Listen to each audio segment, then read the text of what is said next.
Y también tenemos neuronas que son asociativas. Las neuronas asociativas son las que nos enseñan digamos, a archivar las experiencias y las que nos permiten pensar. Un ícono de esta enfermedad es el científico Stephen Hawking, que tiene que ver con las teorías del universo, con los agujeros negros. Y nosotros, ¿cómo lo vemos? A un paciente, claro, allí ves un paciente con una ELA muy avanzada y que sin embargo conserva toda su lucidez intelectual, pero prácticamente no tiene ninguna capacidad motora. Eso te pinta cómo es la enfermedad. Alejandro, ¿y en Argentina fue el negro Fontana Rosa quien tuvo esta enfermedad? Digo de los más conocidos. Claro, claro. ¿Hay muchos casos en Argentina? Los casos en el mundo son, te diría, entre 5 y 8 por cada 100.000 habitantes. Dicho de manera más concreta, en Argentina debe haber unos 1.000 a 2.000 pacientes con esclerosis lateral amiotrófica. ¿Por qué ocurre esto? ¿Es genético?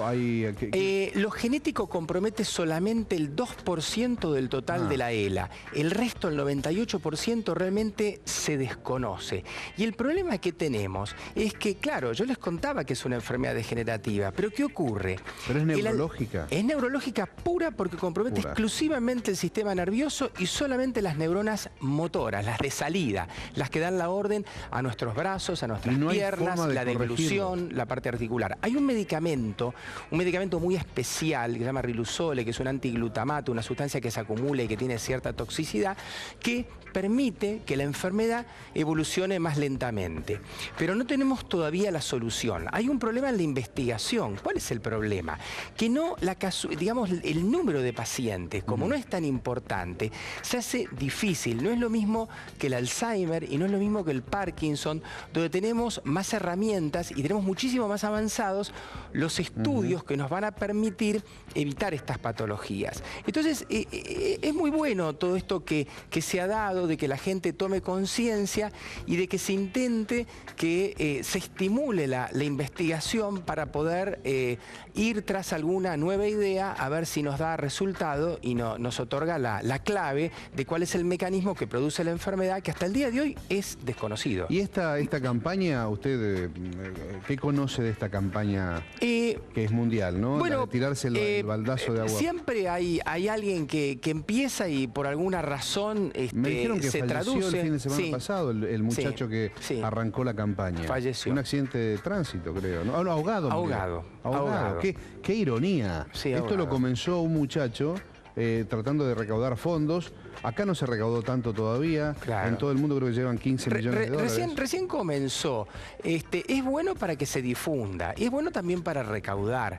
No solamente para el tema de la investigación, que requiere muchísimo dinero, sino para el tema de las asociaciones que vinculan a los familiares y pacientes con enfermedad de Alzheimer, que seguramente necesitan mucho más el dinero.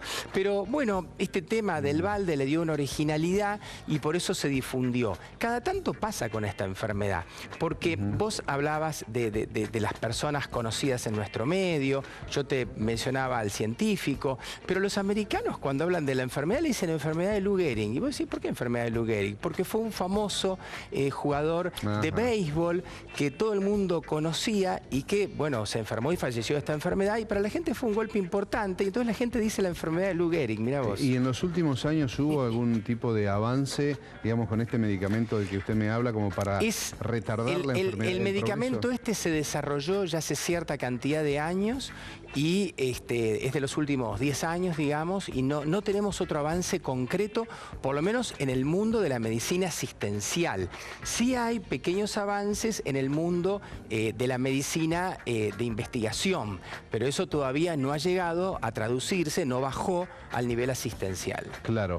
Y no se sabe las causas exactamente de por qué neurológicamente el cuerpo empieza a reaccionar de esta manera. En realidad, aparentemente tiene que ver con el organismo cuando va recambiando y renovando sus estructuras. Todas las células y las neuronas también, que se conectan entre sí, tienen proteínas que son estructurales, ¿no? Como ladrillitos para poder armarlas, y proteínas que tienen función de receptor, funciones enzimáticas. Bueno, el problema es que por alguna razón, cuando se empiezan a cambiar las proteínas que se gastan por las nuevas, no lo hacen con la perfección perfección que tienen que hacerlo. Y entonces empieza a haber fallas que terminan por matar a las neuronas. Los primeros síntomas de esta enfermedad. Los primeros síntomas son muy sutiles. Imaginémonos una persona que tiene un trabajo en el cual usa su cuerpo, puede ser una persona que trabaja de cortinero. Y entonces esta persona, ¿qué hace? Bueno, tiene que levantar los brazos para agarrar, para instalar las cosas, para trabajar, para atornillar, para desatornillar. Empieza con una molestia en el brazo. ¿A quién va a consultar? Va a consultar al traumatólogo. Entonces el traumatólogo va a estudiarlo y va a descartar que no tenga un problema en un hombro, que es lo primero en lo cual van a pensar. El médico traumatólogo, una vez que descarta la patología traumatológica, la patología del hombro, ¿qué va a hacer? Lo va a derivar al neurólogo. Ese sería el camino correcto. ¿Qué vemos los neurólogos? Una alteración de los reflejos y atrofias musculares en una localización muy particular y muy llamativa. Si nosotros usamos el martillito de reflejos, nos vamos a encontrar con algunas sorpresas en los cambios de reflejos, y si hacemos un estudio muy importante que se llama electromiograma, que mide la actividad eléctrica del músculo y de los nervios, vendría a ser como un electrocardiograma, pero los músculos comunes. Eso nos da una información, un patrón eléctrico muy característico que ya nos orienta directamente a pensar que ese paciente puede tener una esclerosis lateral amiotrófica. Hay varias enfermedades de motoneurona, de neurona motora. Entonces hay que ver si la enfermedad que tiene el paciente corresponde a ELA, porque hay otras que son de evolución más lenta y que se estancan. ¿Y en qué tiempo evoluciona la enfermedad? Desde digamos, los primeros síntomas hasta el desarrollo. Y en realidad... porque es muy cruel además, ¿no? Sí. En realidad a los 3 años el 50% de los pacientes fallecen, y a los 10 años sobrevive el 10%.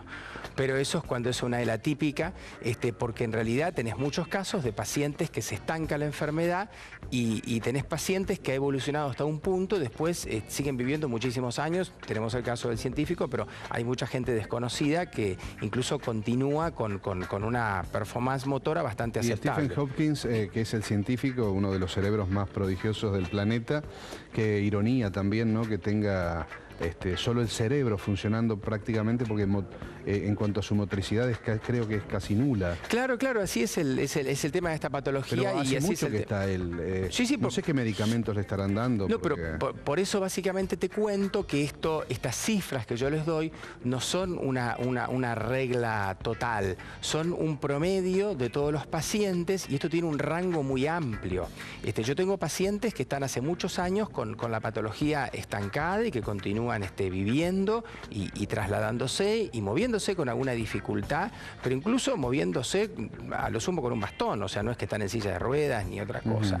Pero son algunos casos de enfermedad de motoneurona que no llega a ser esclerosis lateral amiotrófica. Y lo importante es esto de seguir investigando, porque este tema que yo te contaba de las proteínas y cómo se desgastan y cómo se van cambiando, se da también en el Parkinson, se da también en la enfermedad de Alzheimer, y esto que hemos ido viendo lo estamos empezando a aprovechar para otro tipo de enfermedades. En la medida que uno conoce los mecanismos de funcionamiento de determinada enfermedad, uno puede después aplicar este mecanismo a otras patologías en las cuales no llegaste a verlo porque la casuística no es tan importante.